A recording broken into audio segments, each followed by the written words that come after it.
करेंगे जयपुर का, जहां पर राजस्थान भाजपा के प्रदेशाध्यक्ष मदन राठौड़ एक प्रेस कॉन्फ्रेंस कर रहे हैं। सीधा लिए चलते हैं जयपुर।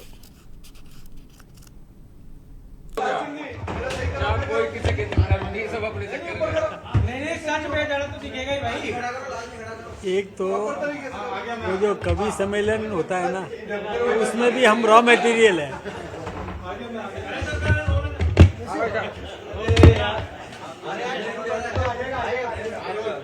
रेडी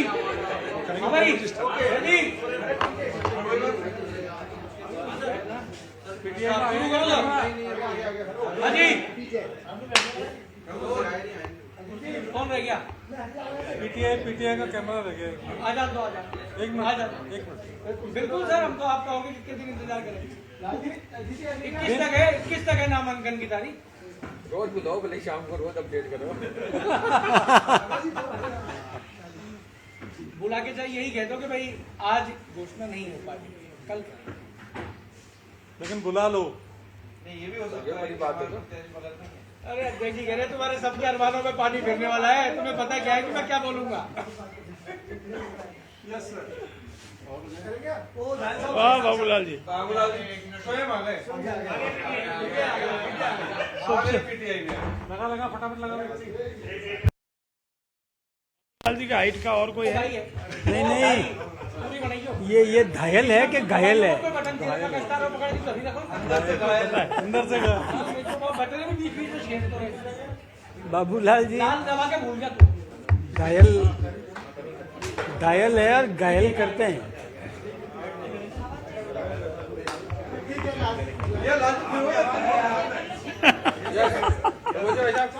वो बुलेटिन का फिर आगे काम बिगड़ जाएगा। वो कुछ नहीं। आज ये शुरू करें क्या?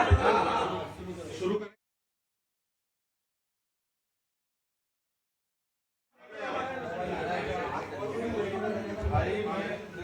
आज सुबह से आप सब लोगों को बहुत इंतजार था कि अध्यक्ष जी की बाइट हो जाए तो अच्छा लगेगा। कुछ लोग दोपहर तक भी गए। अभी अध्यक्ष जी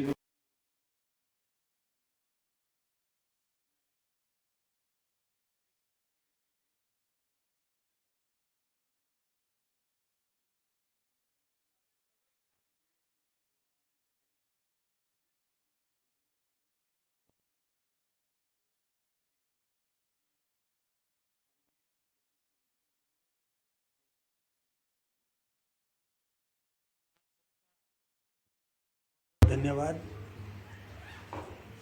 अभी राजस्थान विधानसभा की अंता विधानसभा क्षेत्र जो अभी रिक्त हुई थी, जिसके उपचुनाव अभी संपन्न होने वाले हैं। अभी जो उम्मीदवार सामने आए, जिन्होंने नामांकन दाखिल किया, और उनकी जो सभाएं हुई जिसमें भ्रामक प्रचार किया गया, इसका मुझे बहुत दुख है।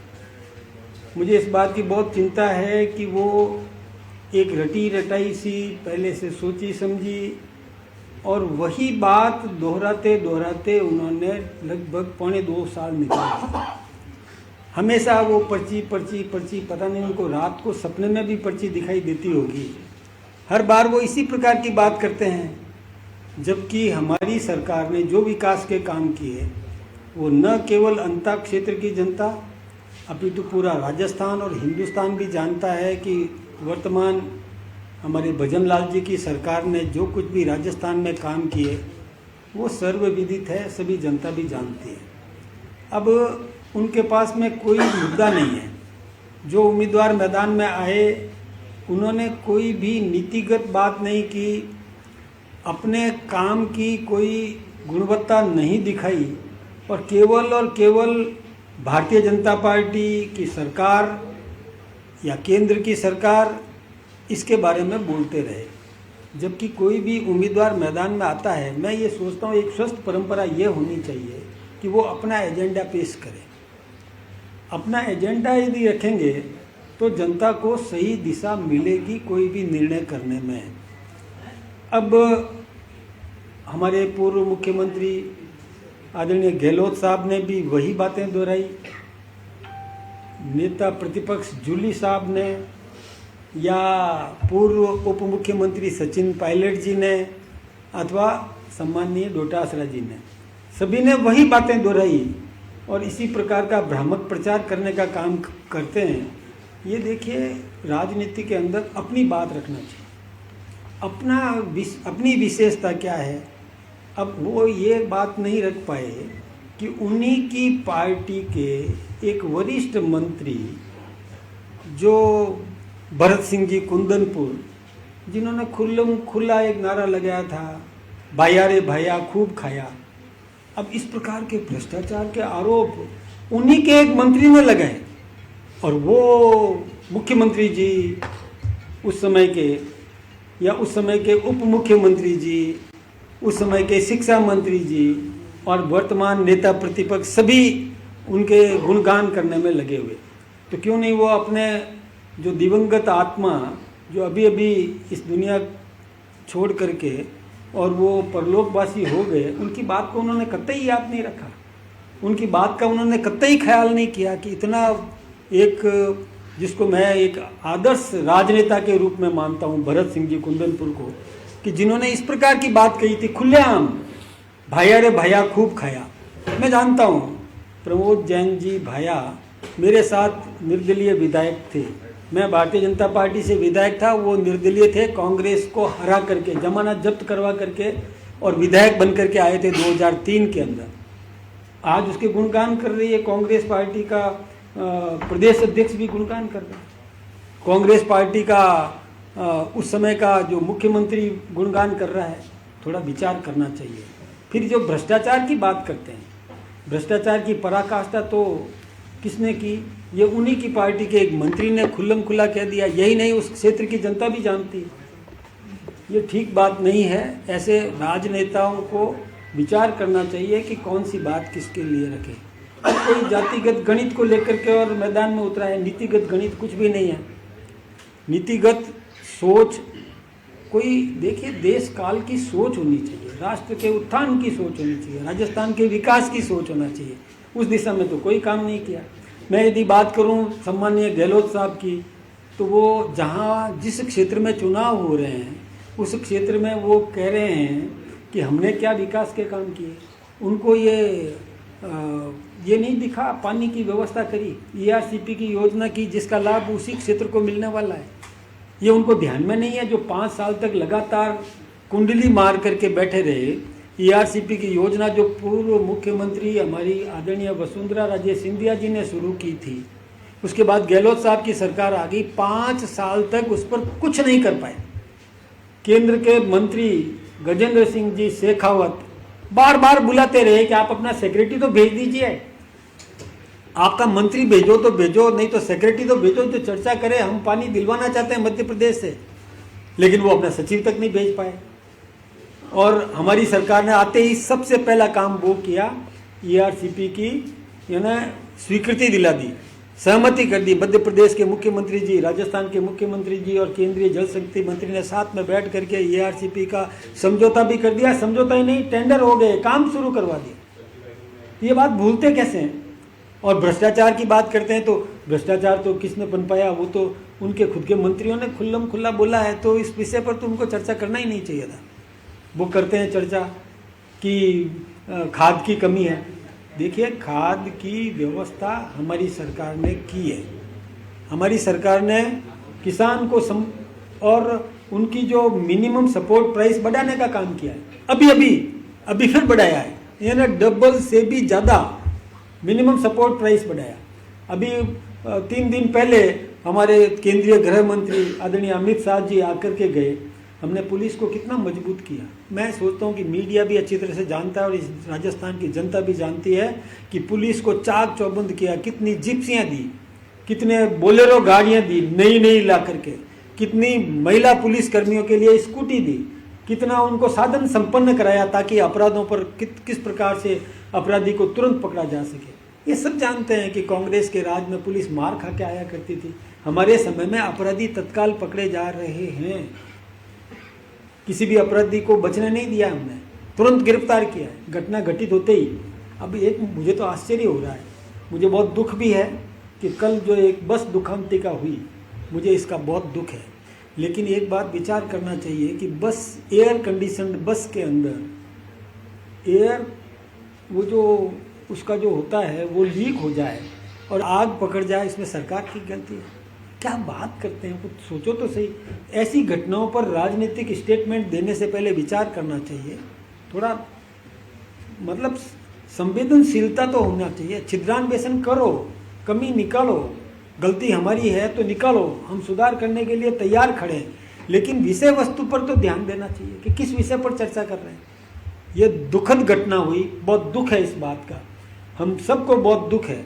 हमारे संवेदनशील मुख्यमंत्री रातों रात चले गए, 3:30 बजे यहाँ जयपुर लौट के आए, जब तक कि सारी व्यवस्थाएं नहीं कर दी उसने। यानी क्या कैसे बातें करते हैं। हाँ हमारी गलती है तो बताओ ना, उस पर तो कोई बात नहीं करते, अनर्गल बातें करते हैं, ये ठीक बात नहीं है।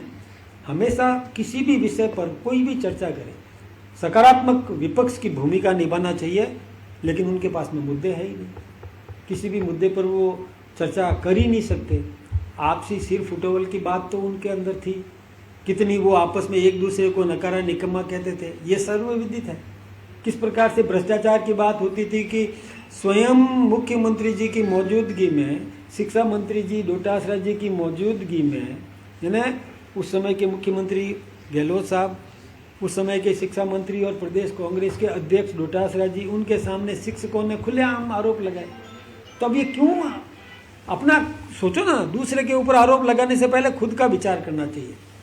फिर मैं एक बात और बताऊं, हम लोग बहुत सोच समझ करके फैसला करते हैं। हम लोग सेवक, जन सेवक वो मैदान में उतारेंगे। ऐसा व्यक्ति मैदान में उतारना चाहते हैं जो जनता की सेवा करे, सेवक बन करके सेवा करे, राज करने के उस मद में होकर के जाने की बात कल्पना भी नहीं करे, जन सेवक बन करके सेवा का काम करे। हम उसको महत्व देंगे, जन सेवक हम मैदान में उतारेंगे, देंगे विकल्प और जीतेंगे भी। यही बात कहना चाहता था। कौन होगा? देखिए, हम जनता की अपेक्षाओं के अनुरूप उम्मीदवार होते हैं, जनता की भावनाओं को टटोलते हैं, हम सर्वे करते हैं। मुझे देखिए आश्चर्य इस बात का है कि जिस समय प्रमोद जैन भैया जी चुनाव हारे, वो उसी दिन से तिकड़म में लग गए, उसी दिन से कि मैं कैसे क्या करूं, कैसे इसको फंसाऊं, इसको कहाँ, कब का मुकदमा, कोई 2003-04 का मुकदमा, तब से वो घात लगाए बैठे रहे कि मैं इसको कैसे पटकनी दूं, क्या करूं, इसके खिलाफ मैं क्या क्या काम कर सकूं। करो, कोई बात नहीं, मैं न्यायालय के उस पर कोई टिप्पणी नहीं करता, लेकिन मैं ये कहता हूं कि जिस समय कांग्रेस ने सर्वे शुरू नहीं किया, जिस समय चुनाव प्रक्रिया शुरू नहीं हुई, उसी समय वो अपने आप को स्वयंभू उम्मीदवार घोषित कर चुके थे, उम्मीदवार भी घोषित कर चुके थे। और नामांकन में कहीं तारीख नहीं निकल जाए, पहले दिन जिस दिन नामांकन प्रक्रिया शुरू होनी थी 13 तारीख को, जाकर के फटाफट नामांकन भर दिया, कहीं कोई दूसरा आकर के और दावेदारी नहीं ठोक दे। यानी ये क्या बात है? क्यों लोकतंत्र में विश्वास नहीं है? जो लोकतांत्रिक तरीका अपना नहीं सकते? क्या जनता की अपेक्षाओं का पता नहीं कर सकते? क्या सर्वे नहीं कराना चाहिए था? हम विलंब हो रहा है, लेकिन विलंब कोई व्यर्थ नहीं जा रहा, हम सर्वे करवा रहे हैं। आम जनता क्या चाहती है, जनता की सोच क्या है, जनता की इच्छा क्या है, हम उसका ख्याल करते हैं। उसके हिसाब से हम उम्मीदवार मैदान में उतारेंगे और चुनाव भी जीतेंगे, क्योंकि जनता की अपेक्षाओं के अनुरूप हम उम्मीदवार उतारेंगे तो जनता हमें आशीर्वाद देगी, निश्चित रूप से मिलेगा, हम जीतेंगे। अच्छा, भाजपा में ये कहते हैं कि हमारा जो 24/7 चलता है, 24 घंटे 7 दिन संगठन है, उसके बावजूद डिले हो रहा है। और जब पता था कि चुनाव की तारीखें हो गई, उसके बाद डिले हो तो प्रश्न उठना लाजमी हो जाता है। नहीं, इसी में एक बात सवाल हो रहा है, क्योंकि उड़ीसा और जम्मू कश्मीर के उपचुनाव के प्रत्याशियों के नाम की घोषणा हो चुकी है, ऐसी क्या वजह है जो राजस्थान के अंदर लगातार देरी हो रही है? नहीं, ऐसा नहीं है। देखिए, मैं एक बात बताता हूँ, हम लोग क्या करते हैं कि सर्वे करवा करके नेतृत्व को बेचते हैं। हमारा सिस्टम जो है वो पारदर्शी है। हमारा सिस्टम जैसे एक तो सबसे खबर लेना, सूचना एकत्रित करना और एकत्रित करके नेतृत्व को दे देना। वहाँ पर भी कोई भी हमारा नेता